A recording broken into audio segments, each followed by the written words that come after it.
your thoughts when you got the phone call telling you they wanted to put you in the Hall of Fame? Oh gosh, I got a call by Vince McMahon, and it was crazy. He's like, "Hey Kurt, it's Vince McMahon. How you doing?" I said, "Great, Vince. Sorry about leaving you in 2006." No, I didn't say that. But he said, "Listen, we want to do something special with you this year. We want to make you the main event of being inducted into the Hall of Fame." And I was like, "Oh, great." But I said, "Vince, I'm not retired yet." He said, "That's all right. We'll induct you first, then we'll get you wrestling." So I never saw Vince eye to eye since 2006 when I left him.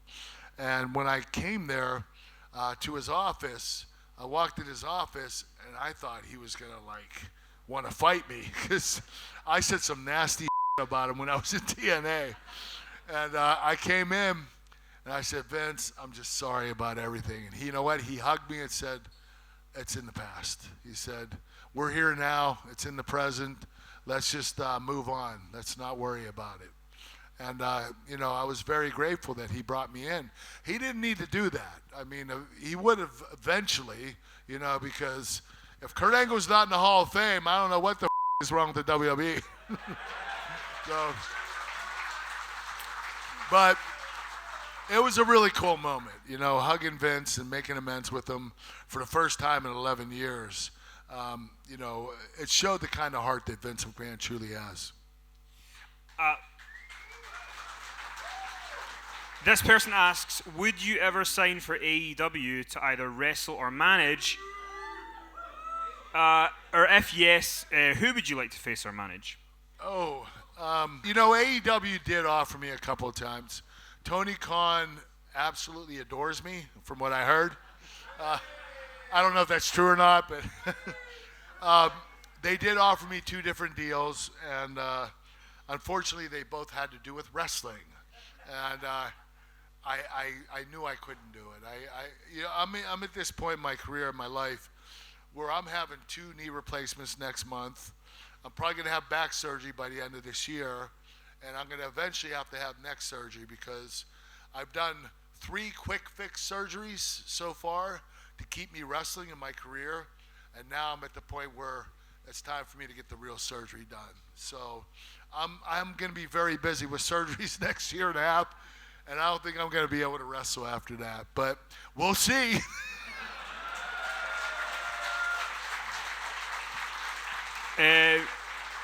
Jack wants to know, how difficult was it to guide Brock Lesnar through the end of the WrestleMania match after the shooting star press? Oh, what a nightmare. First of all, that was my fault. I came up with the idea of Brock using the shooting star press because I thought it'd be a great WrestleMania moment. Boy, was it. So Brock goes to the top of the rope, and I'm out in the middle of the ring, maybe a little too far. And I'm like, this looks a little far. I mean, Brock was getting out there earlier in the day when he was rehearsing it, but this might be a little bit too far. And I was talking myself into saying, but I think I'm okay. So when Brock goes to do it, he kind of stuttered and second guessed. He went and then he paused and then he went. He just went and paused and said, I'll go. And he ended up not rotating all the way through, and he landed right on his head and got knocked out. So here I am laying on the mat. I'm like, oh, we both have broken necks now. Because I was supposed to have surgery the next day. I wrestled at WrestleMania 19 with my neck broken. And I got approval from the doctor to do one last match before my surgery. Now I'm like, holy shit, Brock and I are both going to have surgery tomorrow. And when I went to cover him, which I was like, oh, God, please kick out. Because if he doesn't kick out, I have to carry the title for another month. And there's no way in hell I was doing that. So I covered Brock to cover it up so it didn't look like a up. And I said, Brock, you have to kick. He kicked out. I said, Brock, are you okay? He said, I think so. I said, oh. So I look at the ref. I said, what the am I going to do? He said, get him up. Just have him do the F5 to you. And I said, good idea. So I go to lift him up, and as I'm picking him up, he's heavy as hell. I said, Brock, are you okay? He said, I think so. So I picked him up. I got him up in the air. I got him on his feet. I said, Brock, boot me in the gut, give me the F5. He said, okay. Boot him in the gut, got me up, F5 me. And I'm laying there. I'm like, Brock, you have to cover me. He forgot to cover me because he didn't know he had to, because he had a concussion. So he covers me, and we get the 1, 2, 3, and I was like, thank God.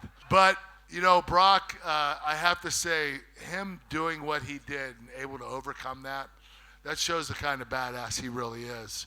And you know, Brock Lesnar, one of the greatest athletes I've ever been in the ring with. He is not only gifted and talented, but he would be the best at whatever he did.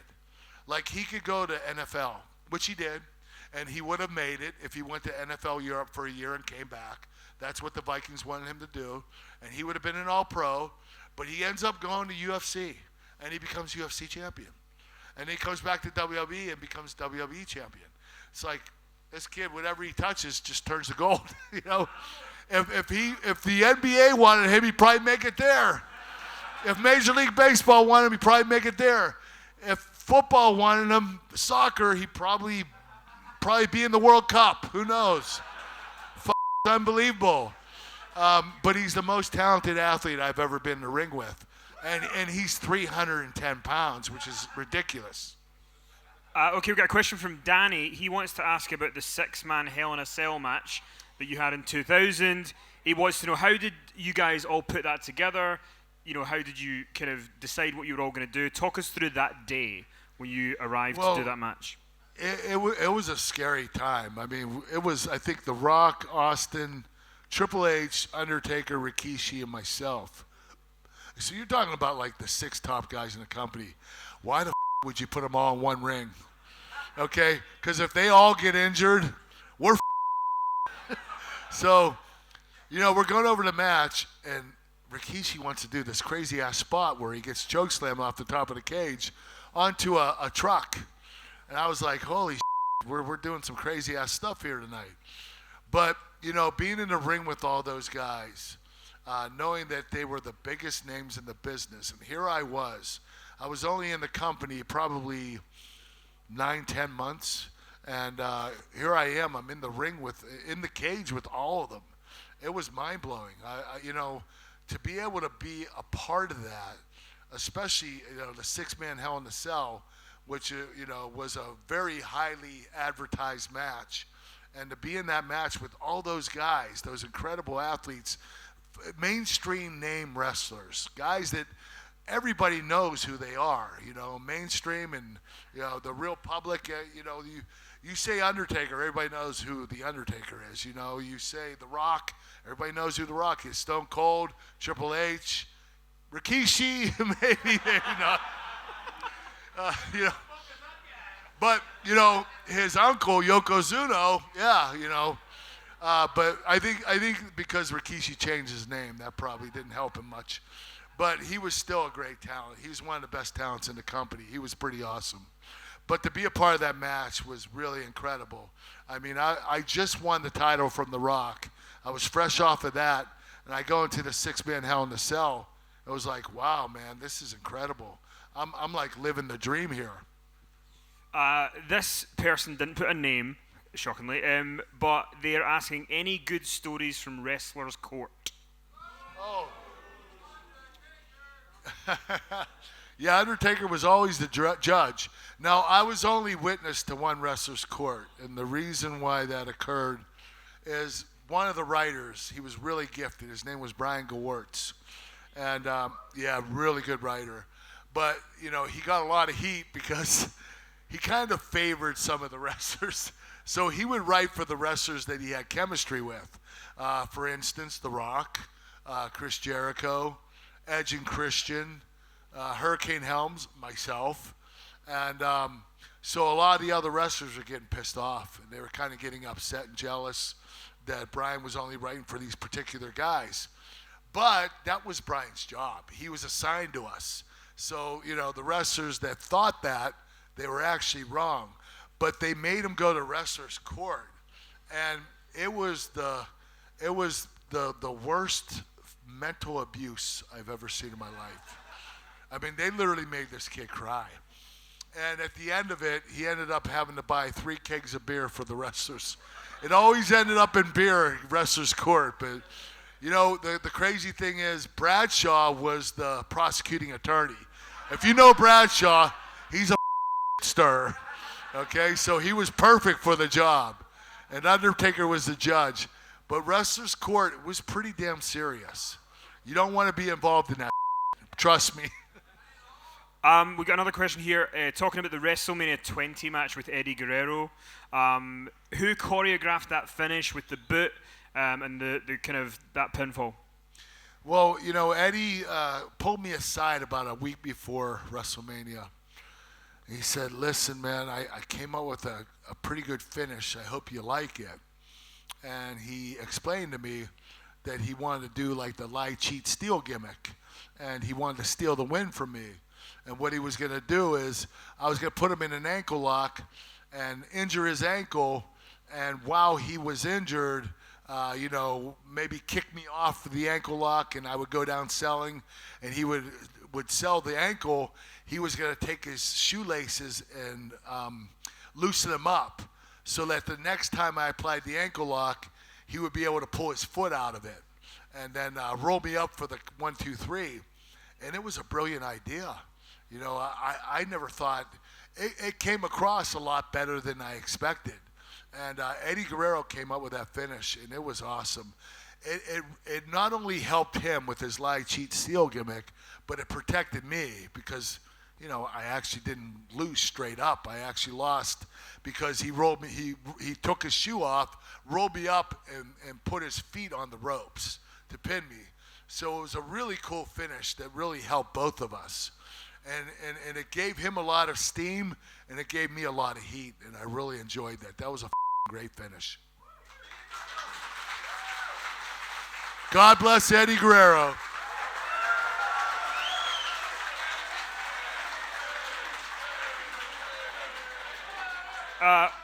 Okay, so Chris wants to know I know you've already touched on this a bit, but what did you think of John Cena when you first met him? John, I said he's a good-looking kid. I'm sorry, but even if you're a man's man, you look at him, you go, holy he's hot. He really is. And you know what? The crazy thing is, he's every bit as athletic as he is good-looking, and he's every bit as smart as he is good-looking. The kid's got all of it. I mean, he's got the whole ball of wax. The kid freaking learned Chinese in a year. Who does that? Especially in their 40s. Like, why learn Chinese in your 40s? This kid is just a genius. And he comes across, not just as a genius, but just an incredible person and great entertainer. I absolutely love the kid.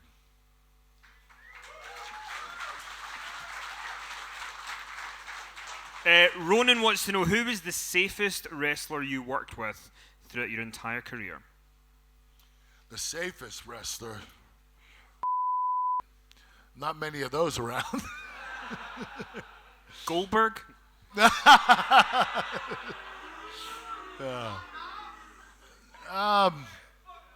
You know what?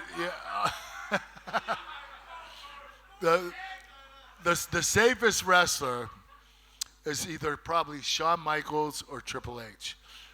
Neither one of those guys have ever stiffed a person. You know what a stiff is? Stiffing?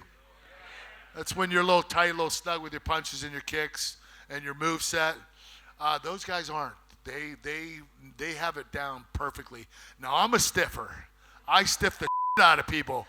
I can't help it, but I love doing it.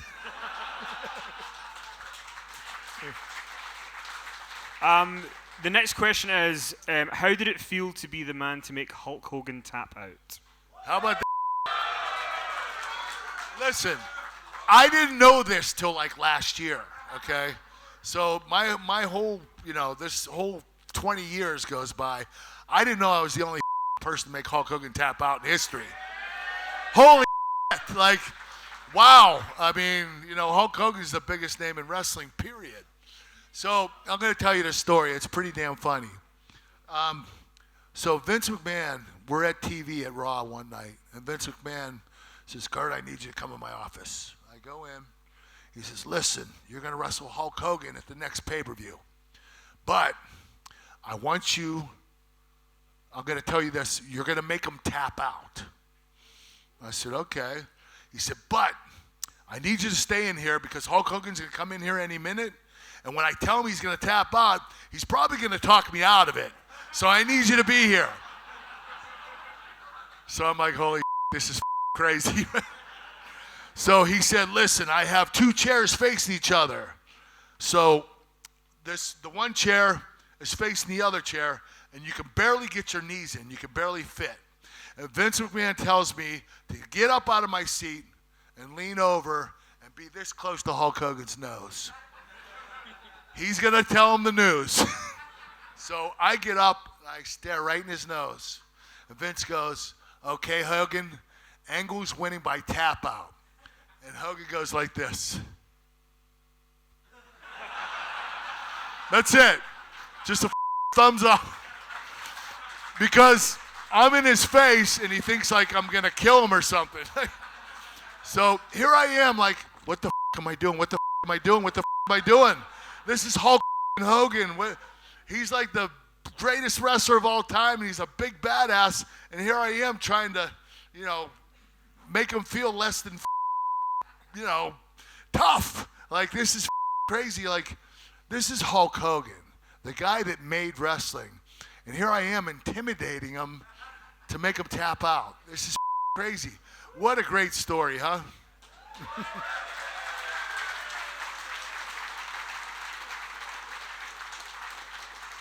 The next question is, if you were to return to WWE for one last match now, or after the surgeries, who would it be against and why? Roman got pushed from the beginning. He got pushed really hard, and it wasn't his doing. Vince absolutely loves a kid. So when he wasn't ready, Vince was pushing him, and everybody knew that. So half the fans kind of didn't like him and half loved him. He was always a tweener as a babyface. But the reason is they never let him perfect his skills. When he finally did perfect his skills, which he did now, and thank God Vince turned him heel. I mean, it was like, how long are you going to do this for? You're abusing the shit out of this kid. Like, the fans want to boo him because they hate him so much because you push him so hard that it makes the fans sick. And he's better off being a heel. And Vince did the right thing, turned him heel. And Roman Reigns right now is the best wrestler in the company. He improved. He got better. He is the man right now, and he's going to be the man for a long, long time. He's the he is the best in that company at this particular time. And if you were going to have one more WWE match, would he be the guy? Roman Reigns or John Cena?